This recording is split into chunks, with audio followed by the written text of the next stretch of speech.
Hi అండి, అందరికీ నమస్కారం. నేను మీ వేణుగోపాల్ రెడ్డి. మనతో చర్చించడానికి మా బ్రదర్ రాజశేఖర్ మీతోటే ఉన్నాడు. దాదాపు ఒక 20 సంవత్సరాల నుంచి ఈ అగ్రికల్చర్ సబ్జెక్ట్ మీద ఎక్స్టెన్సివ్ రీసెర్చ్ చేయడమే కాకుండా తనకి భారతదేశ వ్యాప్తంగా ఉన్నటువంటి అనేక అగ్రికల్చర్ కాలేజెస్ మీద ఒక సంపూర్ణమైనటువంటి అవగాహన పట్టు ఉన్నటువంటి వ్యక్తి. సో కాబట్టి తను అడిగి మొత్తం ICAR versus non ICAR controversy ఏందనేది మనం ఒకసారి చూద్దాము. తెలుగు రాష్ట్రాల్లో ఒక పెద్ద కాంట్రవర్సీ ఇప్పుడు ఐకార్ నాన్ ఐకార్ అని చెప్పేసి, దేశం అంతా కూడా ఐకార్ లేకుండా కాలేజీలు రన్ చేసుకోవచ్చు అని చెప్తూ ఉన్నారు.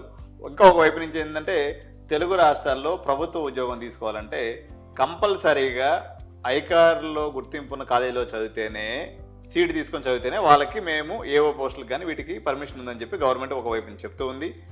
మరోవైపు నుంచి అదే ప్రభుత్వాలు నాన్ ఐకారు లేకుండానే కాలేజీలు నడవడానికి పర్మిషన్ ఇస్తూ ఉంది. ఇప్పుడు మల్లారెడ్డి వాళ్ళు వితౌట్ ఐకార్ నడుపుతూ ఉన్నారు. ఇప్పుడు అదేవిధంగా లాస్ట్ టైం పర్మిషన్ లేనటువంటి గురునానక్, లేకపోతే పల్లారాజరెడ్డి, సివిఎస్ఆర్ అనురాగ్ యూనివర్సిటీ వాళ్ళు నడుపుతూ ఉన్నారు. ఎస్ఆర్ యూనివర్సిటీ వరంగల్ వాళ్ళకు కూడా ఐకార్ లేదు, వాళ్ళు కూడా నడుపుతూ ఉన్నారు. మరోవైపునేమో ఐకార్ ఉంటే మాత్రమే చేయాలని చెప్పేసి ప్రభుత్వం చెప్తూ ఉంటారు. ఈ సందిగ్ధత పేరెంట్స్కి తీరేది ఎలా? ఈ తెలుగు రాష్ట్రాల్లో ఈ సందిగ్ధత కారణం ఏంది రాజశేఖర్? అయితే మనం ఇదివరకు డిస్కస్ చేసుకున్నట్లు అక్రెడిటేషన్ లేకుండా కూడా యూనివర్సిటీస్ అనేది రన్ చేయొచ్చు. ఎందుకంటే ఐసీఆర్ ఒక అక్రెడిటేషన్ బాడీ మాత్రమే, మ్యాండేటరీ ఏం కాదు యూనివర్సిటీకి. అయితే దీని గురించి మనకు క్లియర్గా అర్థం అవ్వాలి అంటే గనక మనము బ్యాక్ వెళ్ళాలి. అంటే ఒక 20 years బిఫోర్కి వెళ్తే గనక దీని గురించి ఒక క్లారిటీ వస్తుంది. ఎందుకంటే అందరూ రకరకాలుగా ఎవరు ఒపీనియన్ అనేది వాళ్ళు చెప్తున్నారు. అసలు ఏం జరిగింది ఈ బీఎస్సీ అగ్రికల్చర్ కోర్స్ విషయంలో, అక్రెడిటేషన్ విషయంలో ఇన్ని చేంజెస్, ఇన్ని మోడిఫికేషన్స్, ఇంత కన్ఫ్యూజన్ క్రియేట్ అవ్వడానికి మనం 20 years బిఫోర్కి వెళ్ళామనుకోండి, ఇక్కడ మీకు క్లియర్గా అర్థమవుతుంది. ముందుగా మనం ఒక 2 జీవోస్ గురించి ఫస్ట్ మనం డిస్కస్ చేయాలండి. దానికంటే ముందు ఒకటి జీవో నెంబర్ 16 అనేసి ఒకటి ఉంది. ఇప్పుడు ఆల్రెడీ ఇది ఆంధ్రప్రదేశ్ రీజియన్లో ఫోర్స్లో ఉందండి. దీంతో పాటు జీవో నెంబర్ 64 అనేసి ఒకటి ఉంది. ఈ 2 జీవోస్ గురించి మనం ముందు తెలుసుకుంటే కనుక ఈ ఐసీఆర్ అక్రెడిటేషన్కు, నాన్ ఐసీఆర్ అక్రెడిటేషన్ ఉన్న యూనివర్సిటీస్కు ఈ మనకు తెలుగు స్టేట్స్లో ఇంత కన్ఫ్యూజన్ క్రియేట్ అవ్వడానికి కారణాలు అనేది మనకు అర్థమవుతాయి క్లియర్గా. ఫస్ట్గా జీవో నెంబర్ 16 తీసుకుంటే ఇది 2000లో ఈ జీవో అనేది ఫోర్స్లోకి వచ్చింది. ఈ జీవో ఏంటంటే బీఎస్సీ అగ్రికల్చర్ కోర్స్ గురించి మనందరికీ తెలిసిందే. ఎవరైతే చదువుతున్నారో ఆ స్టూడెంట్స్కు గవర్నమెంట్ జాబ్లు అనేది ఎక్కువ ఉంటాయి. అంటే గవర్నమెంట్తో పాటు ప్రైవేట్ సెక్టార్లో కూడా ఆపర్చునిటీస్ ఎక్కువ ఉన్నాయి, అది వేరే విషయము. అయితే ఈ కోర్స్కు గవర్నమెంట్ సెక్టార్లో ఆపర్చునిటీస్ ఎక్కువ ఉన్నాయి. 2000 వరకు తీసుకుంటే అప్పుడు మనకు కంబైన్డ్ ఆంధ్రప్రదేశ్ రీజియన్లో వచ్చేసరికి దగ్గర ఒక 6 గవర్నమెంట్ కాలేజ్ మాత్రమే ఉండేటివి.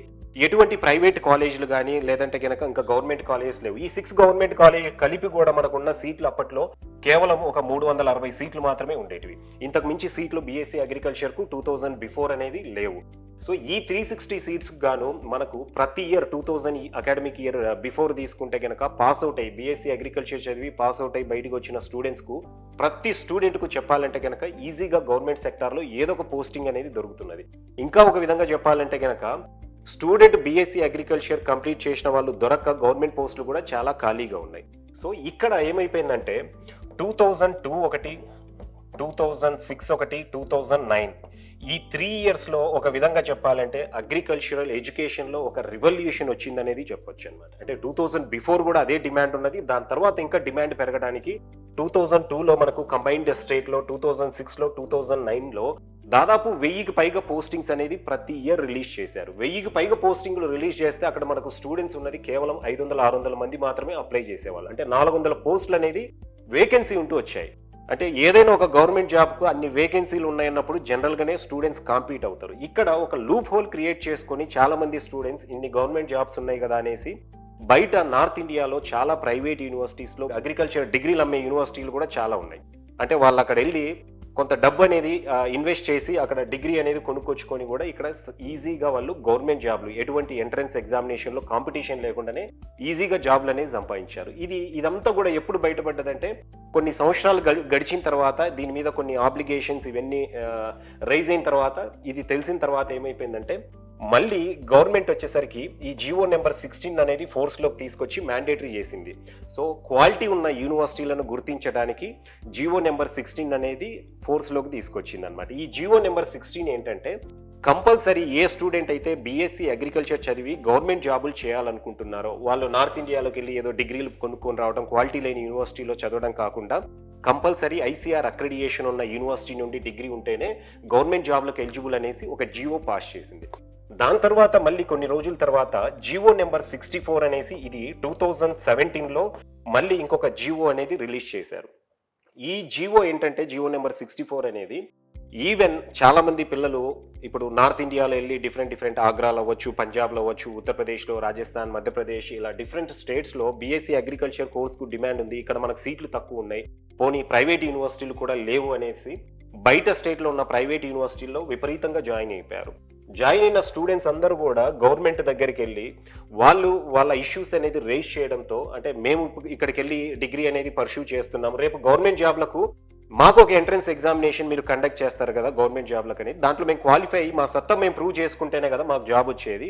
సో మీరు గవర్నమెంట్లో క్వాలిటీ ఉందంటున్నారు, గవర్నమెంట్ యూనివర్సిటీల్లో గవర్నమెంట్ కాలేజీలో చదివే పిల్లలతో పాటు మేము కూడా కాంపిటేటివ్ ఎగ్జామ్స్లో మేము పోటీ పడతాం, మేము కనుక ప్రూవ్ చేసుకుంటే మాకు జాబ్ ఇవ్వండి, లేదంటే వద్దు అనేసి వాళ్ళు రిక్వెస్ట్ చేసిన తర్వాత 2017లో ఆంధ్రప్రదేశ్ గవర్నమెంట్ ఏం చేసిందంటే ఈవెన్ ఎవరైతే స్టూడెంట్స్ ఐసీఆర్ అక్రెడియేషన్ లేని యూనివర్సిటీల్లో కూడా చదువుతారో వాళ్ళు గవర్నమెంట్ జాబ్లకు ఎలిజిబుల్ అనేసి ఒక జీవో, ఈ జీవో నెంబర్ 64 అనేది రిలీజ్ చేసింది.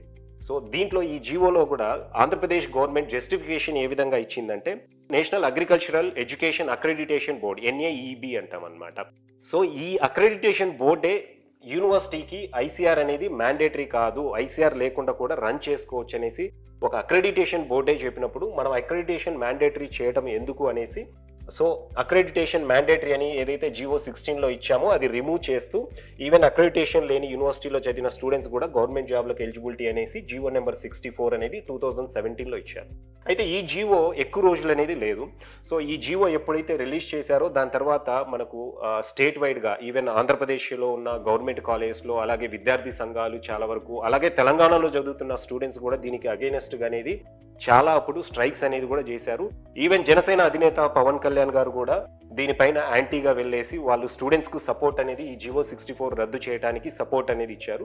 ఎట్టకేలకు ఒక 5-6 మంత్స్లోనే ఈ జీవో అనేది రద్దు చేయడం జరిగిందనమాట.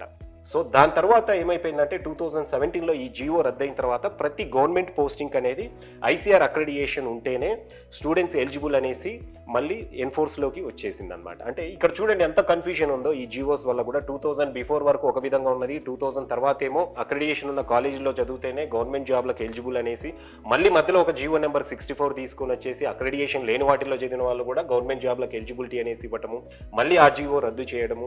అదే గవర్నమెంట్ మళ్ళీ ఇప్పుడు మనకు అక్కడ ఆంధ్రప్రదేశ్లో ఆచార్య ఎన్జీ రంగా అగ్రికల్చరల్ యూనివర్సిటీ, ఇక్కడేమో professor Jayashankar Telangana state agricultural university, ఈ రెండు గవర్నమెంట్ యూనివర్సిటీలు వాళ్ళ కాన్స్టిట్యూయెంట్ కాలేజెస్ లేదా అఫిలియేటెడ్ కాలేజెస్ కాకుండా కొన్ని ప్రైవేట్ యూనివర్సిటీస్ ఉన్నాయి. ఆంధ్రాలో తీసుకుంటే కనుక మనము ఇప్పుడు బెస్సీ కాలేజ్ ఉంది అనంతపూర్లో, దాంతోపాటు మోహన్ బాబు కాలేజ్ ఉంది తిరుపతిలో. ఈ కాలేజ్లో చదివే స్టూడెంట్స్ కూడా అంటే ఆ కాలేజ్లో అడ్మిషన్ తీసుకోవడానికి కూడా ఎంసెట్ కౌన్సిలింగ్ అనేది కండక్ట్ చేస్తున్నారు.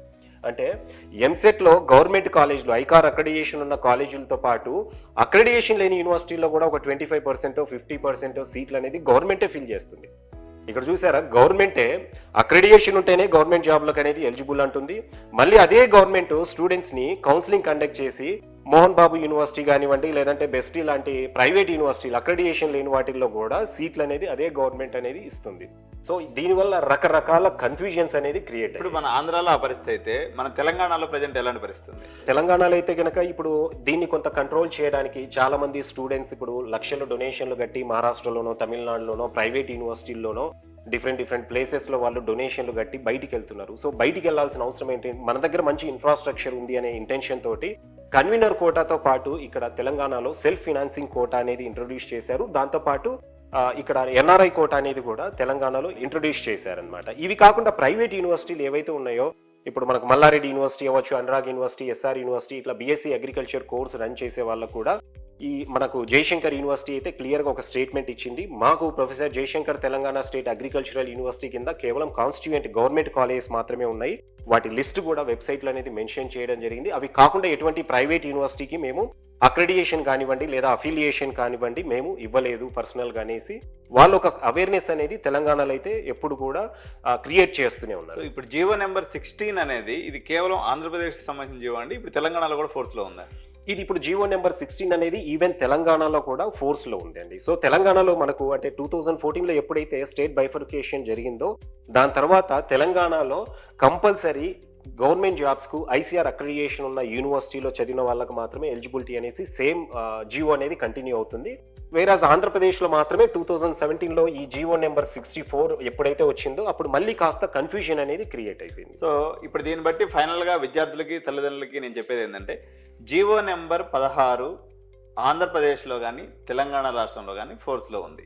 ఫోర్స్లో ఉందంటే దాని అర్థం ఏంటంటే ప్రభుత్వ ఉద్యోగాలైనటువంటి అగ్రికల్చర్ ఆఫీసర్ కానివ్వండి, అగ్రికల్చర్ ఎక్స్టెన్షన్ ఆఫీసర్ కానివ్వండి, ప్రభుత్వంలో పడేటువంటి ఏదైతే వేకెన్సీస్ ఉన్నాయో వాటికి మీరు ఐకార్ రికగ్నైజ్డ్ యూనివర్సిటీస్ ఆర్ కాలేజెస్లో చదివితే మాత్రమే మీరు దానికి ఎలిజిబిలిటీ.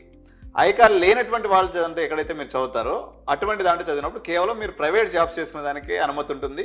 దానివల్ల డిగ్రీ వాల్యుయేషన్ ఉంటుంది, హైయర్ ఎడ్యుకేషన్ పోవచ్చు. కానీ మీరు ప్రభుత్వ ఉద్యోగాలకు మాత్రం 2 తెలుగు రాష్ట్రాల్లో ఎలిజిబిలిటీ అనేది మీకు లేనే లేదు. ఇది సుస్పష్టం. ఎక్కడ పేరెంట్స్కి ఏ కన్ఫ్యూజన్ లేదు. అంతేనా రాజశేఖర్? అంతే అండి.